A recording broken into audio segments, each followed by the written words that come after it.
This morning is the first Sunday of our formal children's spiritual development programs of the year, where the students, the children, and the youth will be with their teachers and mentors. Some of them are already gathered, but I just want to acknowledge that and give thanks for all the parents and teachers who have worked hard to prepare us for a year of a lot of spiritual growth and justice making, with our children in many ways leading the way for us as a community.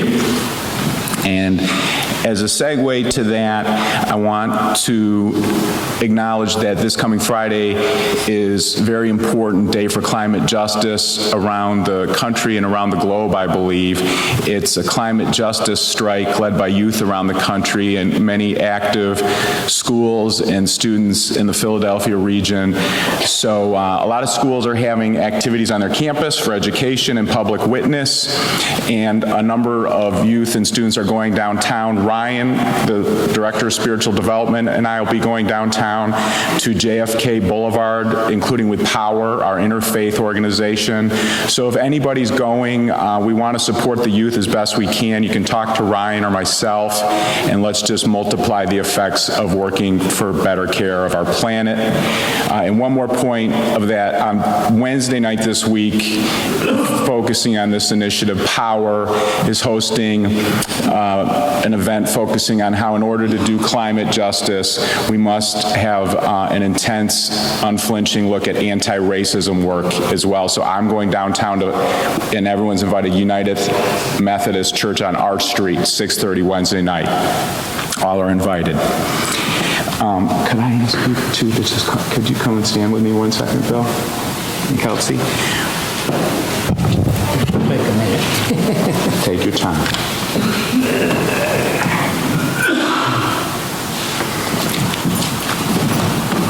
This is a very special moment of well-wishing, acknowledgement, and thanks. In 1975, Gloria and William Delamar joined the Unitarian Society of Germantown.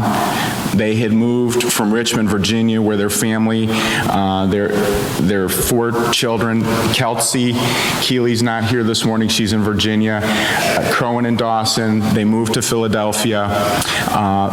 They had been active Unitarians elsewhere. Bill served as president of the board of directors of this church. He served on 2 ministerial search teams. Anyone who knows him, he's a very thoughtful, heart-centered man. He's a tremendous writer whose writings help us to reclaim our best selves as human beings, I would say. So we're going to have a few pieces, and I think for the children to see this young 91-year-old who's going to live with his daughters now in Richmond. Bill is moving this week in a big move, so we're here to wrap our arms around him and thank him for ways he's touched our lives in so many unspoken and unspoken ways. Do you want to have a seat for 1 second?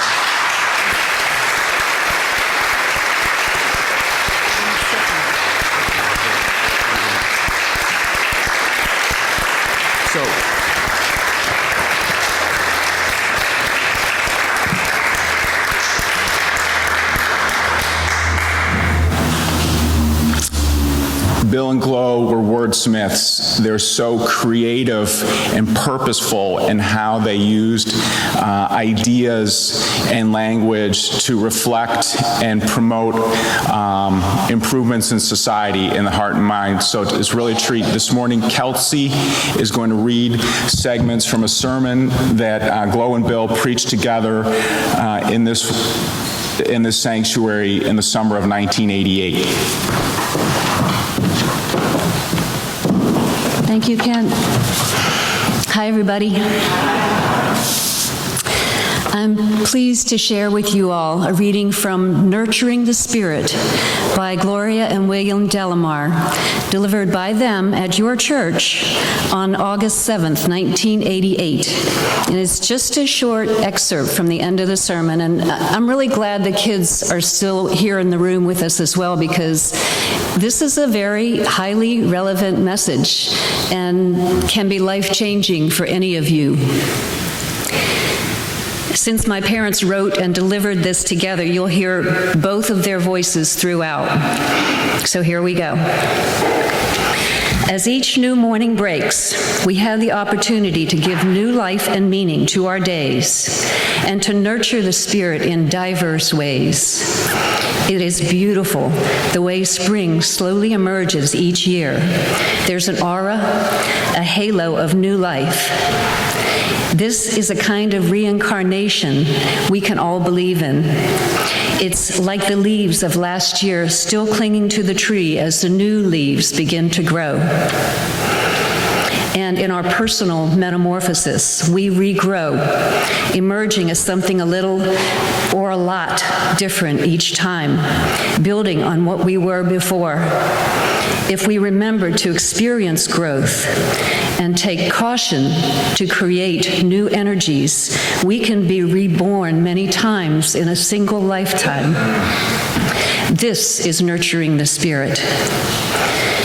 How we approach what we undertake has a lot to do with not only the educational or intellectual ends to be derived, but how it affects the psyche. One cannot understand everything. There isn't time. We have selective perceptions, and when we focus on a particular idea or set of ideas, an opening of the mind can allow the reception of whatever is there to be received. The ever-changing now is the time to work on that. Count some good things that you've done. Keep your perspective at all times and maintain stability. Keep strong. Weakness will defeat you. We all need to maintain perspective on how small each of us is in respect to the wholeness of the universe and how valuable we are, and large in respect to our own continuity and values. We get so involved in the important processes of living and surviving, we forget the goals, and we forget the little things that enrich our lives. To nurture your spirit, you must be observant, create vital fertilizer, and draw on remembrance. You must schedule into your life the kinds of activities that will feed your soul. Reread a book you loved as a child. Read it to a child. Read some poetry. Listen to some beautiful music. Eat ice cream for breakfast. That was one of my mother's favorites. Get in the car on a Sunday afternoon and just drive, not to go anywhere, just to see the scenery. Go to a ball game. Bake your mother's recipe for cherry cake. Appreciate the beauty rather than the inconvenience of snowdrifts and ice-covered branches. Watch the sunrise or the sunset. Don't just see it, absorb it. Our closing words, if they were to be expressed in a biblical mode, might be, go forth and nurture thy spirit.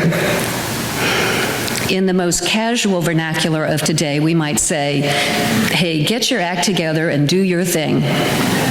In our words, we say to you, as you go through the rituals of living, do more than let your spirit be nurtured. Take the soul of you into your own hands and consciously, continually nurture your spirit. So be it.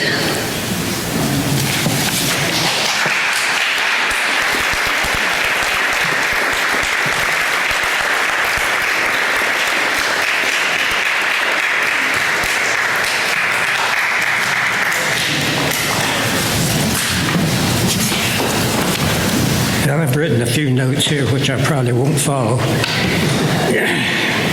When I leave here today, I'll be carrying a lot of memories with me.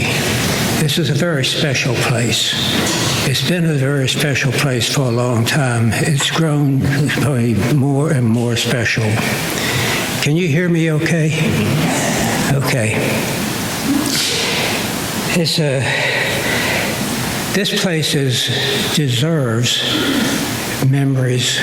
It deserves dedication. It's a beautiful place. I've seen it from the very beginning until now. And it's just an amazing revelation just to look around in this organization and see it. It deserves dedication. It gets a lot of dedication, and that dedication also translates into effectiveness. It's a wonderful place. I've spent many hours here, Gloria and myself. I miss her terribly.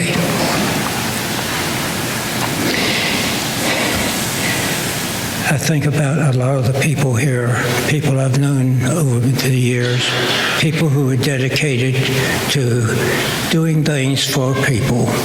And that's what this Unitarian Church has been very much like. It's doing things for others, for humanity. And it's an important function of a lifestyle.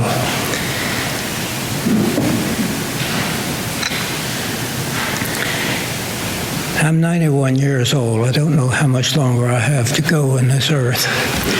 But when the 5 steps of dying take place, I'll switch to the 5th step immediately, and I'll be happy to make that transition.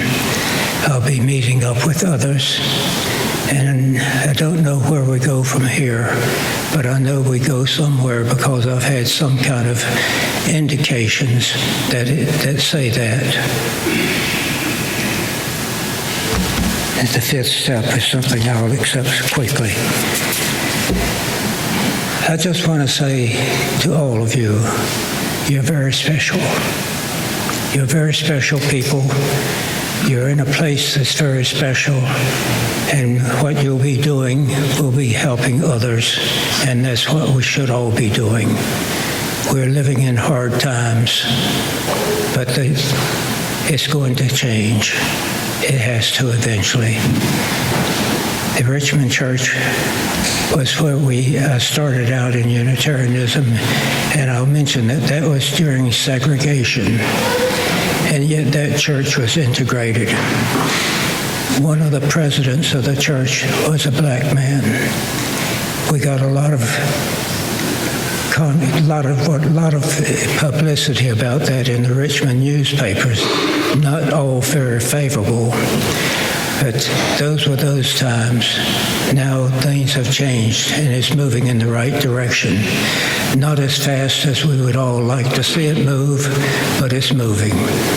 Slow by slow, we'll get there. I love you all. Please be good. Take care of yourselves.